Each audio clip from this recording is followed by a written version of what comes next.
Xoş gördük dostlar. Bugün biz Kaggle'da olan Python dərslərindən davam edirik. Daha doğrusu dərslərin tapşırıqlarını eləyirik və hal-hazırda Strings and Dictionaries mövzusundayıq. Mövzuda 0-cı misalları həll elədik. İndi keçirik birinci tapşırığa. Birinci tapşırıqda deyir ki, bizə funksiya var. Funksiyada zip kod veriləcək.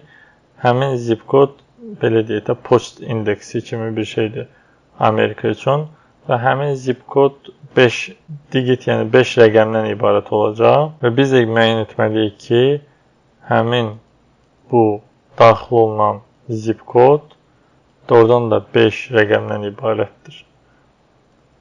Demək biz nə yoxlamalıyıq? Bir uzunluğunu yoxlamalıyıq ki 5 olsun və bir də yoxlamalıyıq ki rəqəm olsun. Ona görə biz yazırıq return length zip kod, yəni uzunluğunu 5-ə bərabərdir yoxsa yox, onu yoxla və əgər zip kod rəqəm deyilsə, simvol varsa daxilində, o deməkdir ki, artıq bu bizə false qaytaracaq. Yəni, uzun sözün qısası, hər ikisi bizə true qaytarsa, 2 dənə şərt qoyuruq, hər ikisi bizə true qaytarsa, o zaman deməli zip kod düzgündür. Valid. Əks halda deməli zip kod düzgün deyil.